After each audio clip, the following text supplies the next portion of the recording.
এখানে আমি দুইটা অ্যাপ ইনস্টল করে আলাদা রেখেছি আপনাদেরকে দেখানোর জন্য।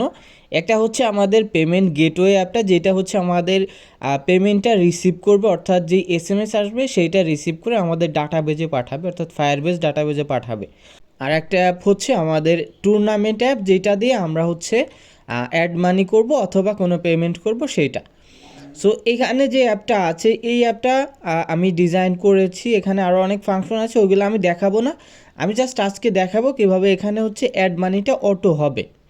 ওকে, সো এখানে দেখেন আমাদের প্রোফাইলের মধ্যে যদি আমাদের ওয়ালেট সেকশনটা দেখি, এখানে জিরো ব্যালেন্স, আমাদের ওয়ালেটে কোনো ব্যালেন্স নাই। ঠিক আছে, আমি আবারও আপনাদেরকে দেখিয়ে দিচ্ছি।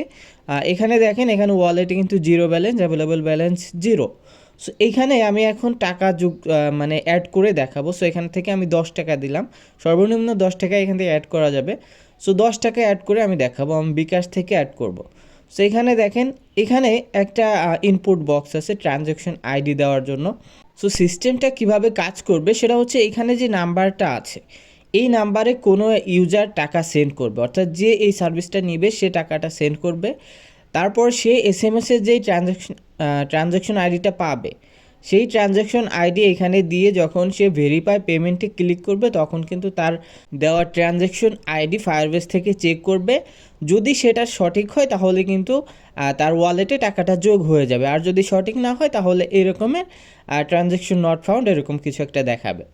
সো এখন আমরা রিয়েল টাকাটা সেন্ড করব, আমরা বিকাশ থেকে রিয়েলি টাকা সেন্ড করে তারপর এটা দেখব যে এটা আমাদের কাজ করতেছে কিনা। সেই অটো সিস্টেমটা কাজ করানোর জন্য আমাদের ফোনে শিওর হতে হবে যে এই অ্যাপটা ইনস্টল আছে কিনা, এবং যেই সিমে টাকাটা আনতে চান সেই সিম অবশ্যই আপনার ফোনে থাকতে হবে এবং এই অ্যাপটা ইনস্টল থাকতে হবে অ্যাক্টিভ অবস্থায়। সো এইখানে এই অ্যাক্টিভ করার জন্য একটা কাজ করতে হবে, এখানে একটা এপিআই লাগবে। এখানে দেখেন একটা লাইসেন্স কি দেওয়ার ইনপুট বক্স আছে।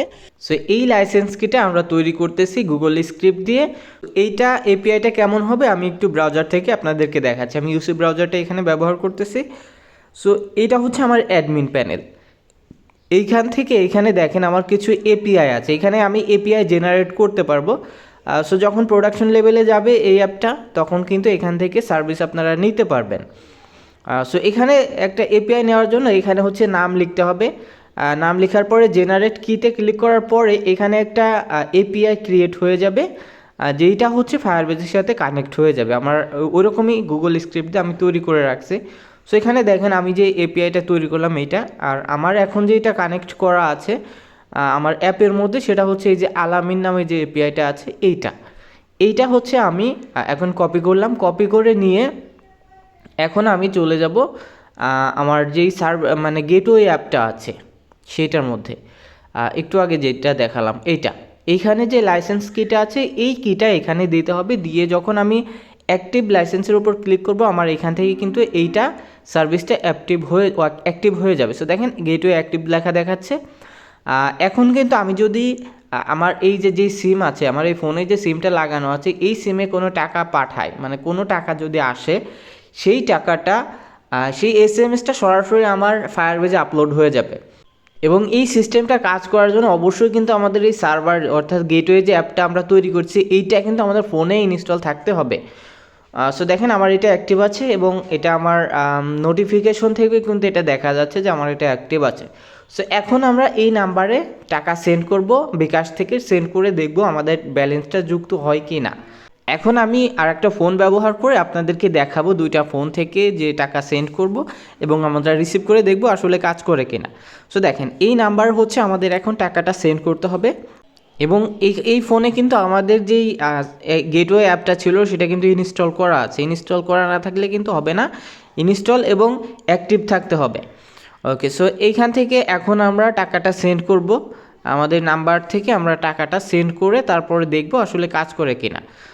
সো এখান থেকে আমরা নাম্বারটা উঠালাম, উঠানোর পরে এখান থেকে আমার নাম্বারটা সেভ করা ছিল। ওকে, সো আমরা এখান থেকে 10 টাকা দেবো। আগে কিন্তু আমরা 10 টাকা নিয়ে রিকোয়েস্ট করছিলাম, ঠিক আছে, 10 টাকা 10 টাকা দিলাম এবং এইখান থেকে আমরা আমাদের বিকাশের পিনটা দিয়ে দেব। পিনটা দিয়ে দেওয়ার পরে আমরা যখন এটা ক্লিক করবো, দেখেন আমরা পিনটা দিয়ে দিলাম এবং এখান থেকে টাকাটা আমরা এখন সেন্ড করে দেব। সো সেন্ড করার আগে একটু চেক করে নিই আমাদের সার্ভিসটা অ্যাক্টিভ আছে কিনা। সো দেখেন আমাদের গেটওয়ে অ্যাক্টিভ আছে, এখন আমরা নিশ্চিন্তে টাকাটা সেন্ড করতে পারি। ওকে, সো এখান থেকে আমরা টাকাটা এখন সেন্ড করে দিলাম, কনফার্ম। দেখেন আমাদের টাকাটা কিন্তু এখানে চলে আসছে। এখন এইখানে SMS আসা পর্যন্ত আমরা একটু অপেক্ষা করব। যখন SMS আসবে তখন যদি আমরা ট্রানজ্যাকশন আইডিটা দিই তখন কিন্তু কাজ করবে। ওকে, সো দেখেন আমাদের এই ফোনে SMSটা চলে এসেছে। এখন যদি আমরা এই ট্রানজ্যাকশন আইডিটা দিয়ে সাবমিট করে আমাদের কিন্তু ওয়ালেটে টাকাটা যোগ হয়ে যাবে।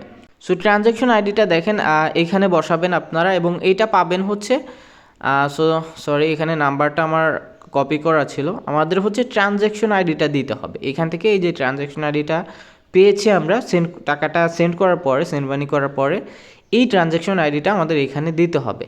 সো এখান থেকে আমরা ট্রানজ্যাকশন আইডিটা বসিয়ে দেবো। ট্রানজ্যাকশন আইডি যেমন আছে, যেই কয়টা সংখ্যা আছে, সো সেইটা আমাদের এখানে হুবহু বসাতে হবে, তা না হলে কিন্তু হবে না। ওকে, সো এইখান থেকে আমি দেখেন ট্রানজ্যাকশন আইডিটা দিয়ে দিচ্ছি। ট্রানজ্যাকশন আইডিটা দিয়ে আমি এখন এখান থেকে ভেরিফাই পেমেন্টে ক্লিক করব। ওকে, সো আমাদের ট্রানজ্যাকশন আইডিটা দেওয়া হয়ে গেছে। এখন আমরা যদি ভেরিফাই পেমেন্টে ক্লিক করে দেখেন এখান থেকে কিন্তু আমাদের টাকাটা এখন ওয়ালেটে যোগ হয়ে যাবে। ওকে, সো দেখেন payment successful, go to wallet. আমাদের অটো পেমেন্টটা কিন্তু কাজ করেছে, ঠিক আছে। আমরা কিন্তু ম্যানুয়ালি মানে অ্যাডমিন প্যানেল থেকে অ্যাপ্রুভ করা লাগে না আমাদের। সো দেখেন আমাদের ওয়ালেট ব্যালেন্সে কিন্তু এখন 10 টাকা দেখাচ্ছে। আমরা 10 টাকা এইমাত্র আমরা অ্যাড মানি করলাম। সো এই হচ্ছে আমাদের সিস্টেমটা, দেখছেন। সো এখন একটু ডিপভাবে আমি দেখাবো কীভাবে আসলে এই সিস্টেমটা কাজ করলো, এর পিছনের লজিকটা কি, ঠিক আছে। সো এটা আমি এখন দেখাবো আপনাদেরকে। এই জন্য আমাদেরকে চলে যেতে হবে ফায়ারবেজে। সো এখান থেকে আমি ক্রোম ব্রাউজার থেকে আমরা ফায়ারবেজে চলে যাব। ওকে, সো এখান থেকে আমি লিখতেছি console.firebase.google.com। এটা লিখলে আমাদের ফায়ারবেজের কনসোল পেজে চলে যাবে। এইখান থেকে এখন আমাদের যেই প্রজেক্টটা ছিল সেই প্রজেক্টের মধ্যে আমি আসলাম। প্রজেক্টের মধ্যে এসে এখান থেকে আমরা এটাকে ডেস্কটপ মোড করে নেব, তাহলে আমাদের কাজটা দেখাইতে সহজ হবে। সো এইখান থেকে আমি এখন চলে যাব আমাদের ফায়ারস্টোর ডাটাবেজে। আমাদের এইটা সব কিছু ডকুমেন্ট ফায়ারস্টোর ডাটাবেজে সেভ হচ্ছে। ওকে, সো এখান থেকে আমরা ফায়ারস্টোর ডাটাবেসটা অন করে নিলাম এবং এইখানে আমি একটু জুম করে দেখেন এপিআই কি এবং ট্রানজ্যাকশন নামে একটা দুইটা ডকুমেন্ট আমাদের তৈরি হয়ে গেছে। এটা কিন্তু অটোমেটিকই তৈরি হবে, এটা আপনার কিচ্ছু করা লাগবে না। এবং এইখানে যেই আমাদের ট্রানজ্যাকশন আইডিটা ছিল এইমাত্র যেটা করলাম সেটা দেখেন এখানে কিন্তু আমাদের টাকা এবং লাইসেন্স কি সব কিছু কিন্তু এখানে দেখাচ্ছে। ওকে, সো অবশ্যই আপনাদের লাইসেন্স কিটা অ্যাক্টিভ করতে হবে, তা না হলে কিন্তু কাজ হবে না। সো এই সিস্টেমটা আসলে কাজ করলে কীভাবে একটু বোঝাই বলি। সেটা হচ্ছে আপনি যেই অ্যাপটা এখানে তো মানে ইনস্টল করে রাখবেন, অর্থাৎ আমি যেই অ্যাপটা ইনস্টল করে রাখলাম এই অ্যাপটা আমার ফোনে আসা SMSকে পড়তে পারলো। SMSটা পড়ে আমাদের সরাসরি আমাদের ফায়ারবেস ডাটাবেজে ওইটা আপলোড করে দিয়েছে। এবার পরে যখন ইউজার ওই একই ট্রানজ্যাকশন আইডি দিয়ে ভেরিফাই পেমেন্ট করলো তখন কিন্তু দেখলো ফায়ারবেস দেখেছে যে না এই ট্রানজ্যাকশন আইডিটা আমার কাছে আছে, আমি এখন এটাকে অ্যাপ্রুভ করে দেবো।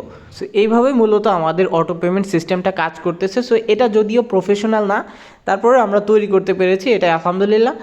সো এই বিষয়ে যদি আপনারা পরবর্তীতে আরও ভিডিও চান অবশ্যই কমেন্ট করতে হবে। আমি ইনশাল্লাহ এই অটো পেমেন্ট সিস্টেম নিয়ে আপনাদেরকে বিস্তারিত ভিডিওতে দেখাবো ইনশাল্লাহ।